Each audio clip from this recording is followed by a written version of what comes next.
Hey everyone, my name is Patchworker and welcome to this little walkthrough. An artist I like is soon going to release an album, and to mark the occasion, he called his listeners and followers to remix one of his tracks. So this is what I did, and this is what I'm gonna break through. The artist's name is Underbelly, aka You Suck at Producing. All the links are in the description. Go and have a listen, go and have a look. He's a really good producer. He does a lot of tutorials as well. And his music is really nice, so go check it out. So what I'm gonna do is that I'm going to first explain how I usually tackle remixing, and then I'm gonna take the track chronologically and explain what I consider to be the most interesting in it. So first and foremost, what I always do is that I take the stems and I sort them out in their respective sections and subfolders. So for example, I have the main drums, the percussions, the piano, guitar, synths, etc., so that everything is really neat and I know where everything is, because the worst thing when you're working with stems is to have to look around up and down where the drums are, where the synths are. So this way everything is neat and ready to be used. This is also, for example, what allowed me to chop up my drums very quickly and efficiently. If you have a look here, if I unfreeze this track, my drums are all one-shots that I took from the original sample. And I threw them in this drum rack so that I knew they were here available to use whenever I needed them. So for example, I have a heavy kick, a shorter one, I have a snare, and all of those came from the original samples. So that's really useful to have when you're producing. Now let's have a listen to the introduction and see what's interesting about it.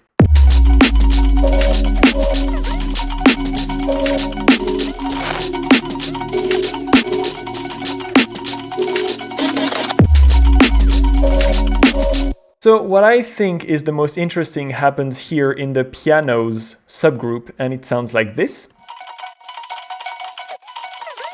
So those sounds came originally from a piano sample of the original stems, and it sounds like this.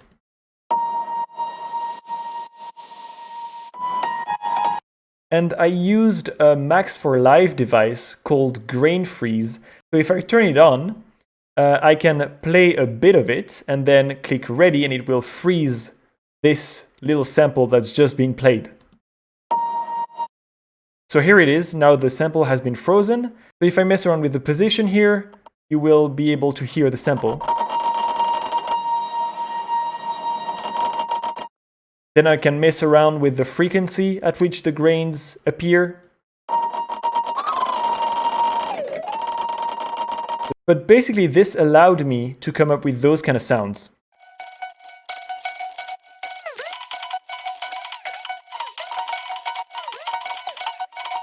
And I think they filled up the space quite nicely. Let's move on to the first drop. It sounds like this.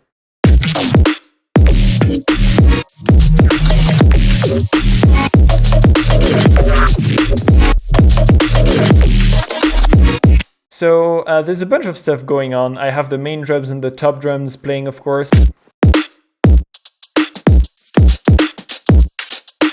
That gives the main groove of the drop. But what's most interesting happens here in the fills folder.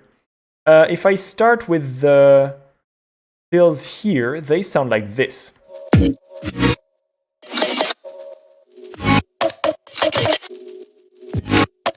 There's a few layers here. As you can see, everything is frozen. First of all, there's the main synths happening down there. These come from the original sample. They give the sort of melodic feel to the drop. And then there's like those layers of fills and effects and noises, and they sound like this. All of these came from sound design sessions that I've done using Granulator, and I basically messed around with Granulator, which is a Max device, until I came up with interesting fills. Now if I take, for example, this little bit here, if I unfreeze this, you can see that it comes from a way larger file that probably sounds rubbish. But I only took the little bits that I found interesting and chopped them up nicely so that it sounds nice. But the real star of the first drop, I think, happens here in the saws section. They sound like this.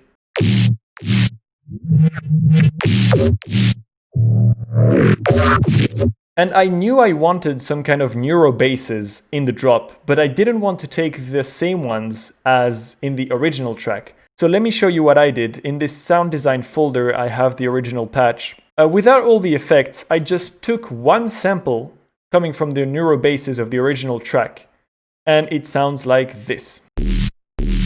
Then what I did is that I smashed tons of effects afterwards. So if I turn them on, there's a utility to tame a bit the audio spectrum. There's an EQ8, some erosion, auto filter that is LFO'd by this LFO right here, OTT, Camel Crusher, Fab Filter, again some EQ, Overdrive, Disperser, another OTT and another EQ behind a saturator with soft clipping turned on. And now, what sounded like this sounds like this. So I knew that this patch of effects was going to be useful because I could apply it to any sample and it was going to destroy it and make it sound really heavy and distorted. And so I just messed around with a bunch of patches here in the sampler. So for example, if I take this one sample, which is the original sample coming from the neuro basses in the original track, if I move around the playhead here, so the start of the sample, it's going to sound completely different. So now it sounds like this. If I move it here, it will sound like this. If I move it here, it will sound like this. And then if I mess around further with the loop here, I can make everything sound even crazier. So for example, here. Or how about like this? Maybe like this. So this allowed me to come up with a huge amount of different varieties and variations just with one sample. And then I used the same technique with other samples, other neuro basses, my own chops, my own sound design sessions that I've done with the granulator, and the results were usually sounding pretty cool. So that's what I did for the sols in the first drop. I don't think there's too much interesting happening in the breakdown section, except maybe in the effects down there. Let's listen to how it sounds.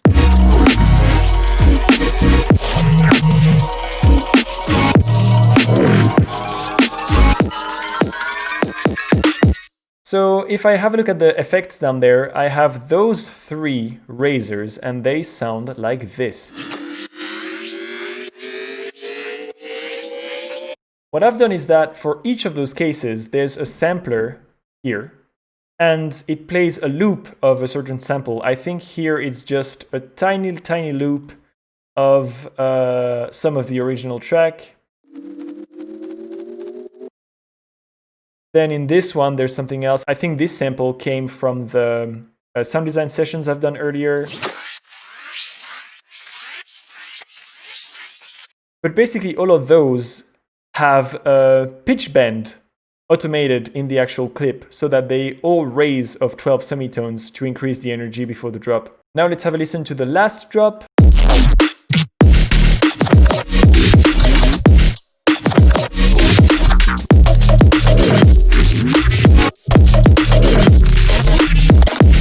So I knew I wanted to keep some elements from the first drop, but also to introduce something new. So with what I've done so far, I could easily take some things from the first drop and then fill up the holes with some new stuff. So I've done another bunch of sound design and added some new stuff. So those sound like this.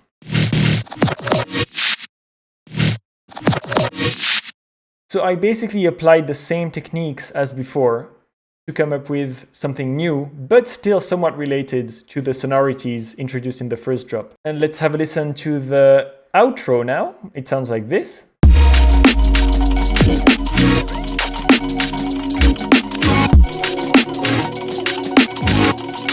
So we can hear again the sort of piano bells that I've introduced before. What's interesting, I think, happens here. And those pads are quite essential to the outro, I think. They sound like this. I think they came from the original samples. And the introduction of those kind of details usually happens at the end of the songwriting process for me, especially when I do remixes. So I've done this whole process of creating my own stuff, etc. And then I arrive at the outro, and if I turn them off, it sounds a bit empty. It sounds like this.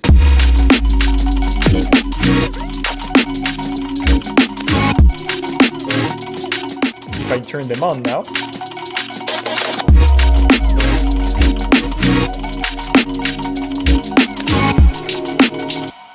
you can hear that it really fills up some space.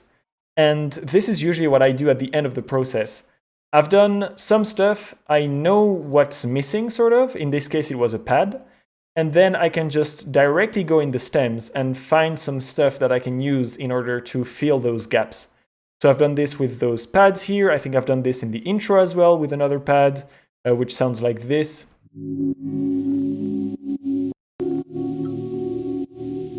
And this sort of completes the writing process because it adds what was missing in a really easy manner that still connects my remix to the original track.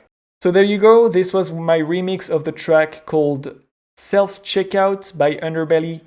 Go check him out. He's a really good guy, incredibly knowledgeable, and very funny too. In any case, my name is Patchworker, and I'll see you next time.